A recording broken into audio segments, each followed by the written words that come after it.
Okay, we're live. Welcome, everyone. Thanks for tuning in.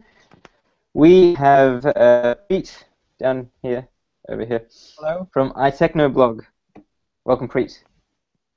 Well, thank you. Okay, so today we're taking a look at the HTC Desire 816. Really, it's like a mid-range phone, actually. It's a phablet, 5.5-inch phablet. This is it. It's plastic on the back, as you can see. Yeah, so it's a bit like oh, there's a bit of echo. It's a bit like the iPhone 5C plastic, polycarbonate, like shiny plastic. Somebody's got it. Yeah, anyway, mute. Yeah, Mike. Yeah, okay. That's fine. We don't live stream much here. Yeah, so Anyway. you'll have to expect this. Exactly. So there's a few things I want to speak about with this phone. Preet, you've never used the Desire 816, have you? Nope. Okay, but he wanted to come along, so I said, yeah, come along. And we've got people in the chat as well on YouTube, and obviously you can tweet. Yeah. Either Guys, tweet if you me, have any live questions, you, just ask us. We'll Yeah. answer those. or if you guys know Preet's Twitter, you can tweet him. What's your Twitter? At iTechnoB. iTechnoB. Okay, there we go. Okay, so Brent has left a comment. He said, just like the FPT stream, I'm at work, but I will try and catch as much as possible. Okay, just a bit of context. Both of us were in John Prosser's live stream today. If you don't know John Prosser, he's from Front Page Tech. He had a birthday today and he had a live stream. Yeah. So that was fun. Now we're doing another live stream. So 2 live streams for the day. Pretty awesome, I'd say. Okay, so yeah, again, design 5.5-inch. Now, if we want to compare it, for example, this is the Samsung Galaxy S5. That's the size difference. Wow. Yeah. I mean, obviously, the bezel on HTC devices takes up a lot because it's got the logo there and the boom sound speakers. Yeah. So the bezel's much bigger. Again, for more comparison, here is the G3, the LG G3. There you go. Yeah. And those are both 5.5-inch devices, by the way. And you can see how much smaller the G3 is. A little bit smaller, just because of the lack of humongous bezelness. There we go. And lastly, another 5.5-inch phone, the OnePlus One. There we go. That looks pretty similar, doesn't it? Yeah, so that's pretty similar, especially in the hand. Like, they're both quite awkward to hold because, look, face it, I have small hands, so. Oh, yeah. I have pretty huge, kind of. Yeah, relatively. see, it's relative. Like, it's whatever you like, really. I can't handle 5.5-inch so much. With the G3, by the way, 5.5-inch isn't too bad, again, because it's much smaller form factor. But these other phones just have, like, massive bezels. So my thumb is just like, can't navigate properly. Just a bit too big for my liking.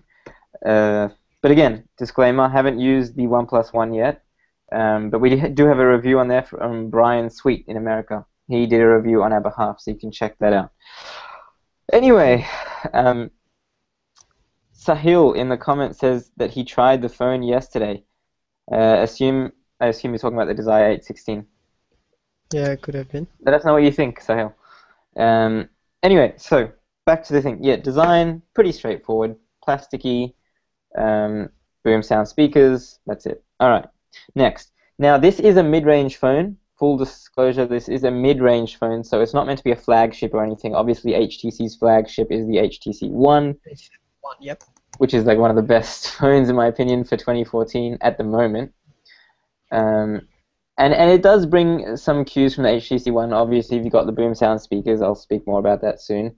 And you've got HTC Sense 6, which is the skin that HTC puts over Android, their version of Android, which is KitKat, by the way. And I love HTC Sense 6. What do you prefer, the HTC Sense or the stock Android? I haven't used much stock Android to be honest, because I've never had a Nexus device. But I have used like Nova Launcher and the Google Now KitKat theme, like Google Home Launcher, sorry, for other devices. So I have had a similar sort of experience, and they're both pretty much the same to me. I don't mind it. That like in HTC Sense 6 is probably one of the least intrusive skins or overlays that companies use. Like you Yeah. get things like TouchWiz, and it just takes over the experience too much. Or Huawei's Emotion UI, it gets a bit too much for me. But this is pretty stripped back, pretty flat design, nicely designed, not too complicated, which is why I like HTC Sense 6. I don't really feel the need to install Google Now Launcher. Yeah, unlike Where TouchWiz, it's a bit too bloated. very bloated, it's full of so many features, and just the design is a little there, in my opinion. Um, Yeah, so the screen on this device, again, because it's a mid-range phone, the screen on this device is 720p. It's not full HD, um, so it's only 720p. But to be honest, I didn't have too much of a problem with that. I was watching YouTube videos, everything was fine. You do notice it a bit with icons, the 720p display. Apart from that, really, I had no issue with it. If you're willing to pay less money and get like a phablet 720p screen is fine for you. Um, so yeah, I had no issues with that. But unless you're like pixel peeping and looking for pixels, then you might have a problem with 720p. Yeah, so what's the price of this phone? So the price, I was gonna leave that for last, but I don't care. Let's get to it. So it's a mid-range phone. The price of it is roughly the three. I mean, I'm just looking online. 330, 349 mark. Would that be on contract or off contract? That's off contract, just unlocked. Okay. So you could probably get a Nexus 5, or even if you can get an invite, you can get a OnePlus One, which has much better specs, in my opinion, and 64 gig, all that for about 349, which is around about the same price. So that's value, obviously, but it's up to you. Totally up to you. If you prefer like a HTC, that might be for you. It's got 1.5 gigs of RAM. I did not notice like any lagging or anything like that. It's pretty snappy. There's not like so many features overlaid on top like Samsung has that it would make it really slow. It was quite snappy, quite fast. 1.5 gigs did it for me. I don't really play that many games or do anything really intensive with my phones. So Okay. personal Daily usage. Normal. daily usage, 1.5 gigs was fine for me, which is what you would expect, I guess, in a mid-range phone. It supports micro SD micro SD memory card, and has a nano SIM. So there's a flap here on the side, which you can just uncover, a bit like the Sony Xperia line of phones. There you go. That's And cover. yeah, it's a bit weird. There's a memory card slot, and it appears to be like two nano SIM slots, but one of them has been like deliberately blocked. I don't know, they've shoved some plastic in there. So whether it's meant to be a dual SIM phone, I'm not exactly sure. But I don't know, maybe the HTC Australia blocked like one of those, filled it up with plastic. Okay, next. So yeah, like I said, it's running KitKat, so it's got the latest version of Android, which is fine. The camera on this, it's alright. It's not bad. Like, most cameras in daylight situations will be fine, and most of them will suffer in, poorly lit areas, which is exactly what this phone did. It doesn't have any of the special features that the HTC One does. The what was it called? The 4 megapixel ultra. What's it called? I'm not sure. I completely forgot. Both of we are blank. Both of us are Yeah. blank, right? Oh gosh, I just reviewed too many phones. HTC One camera. Quick. Ultra pixel, isn't it? That's the one, I think. Could have been. is a sad day for tech.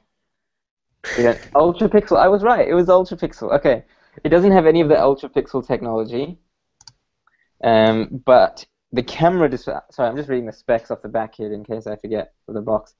The camera is a 13 megapixel rear-facing camera, f2.2 aperture, and full 1080p recording. So look, I found it adequate. I only use the camera usually for capturing.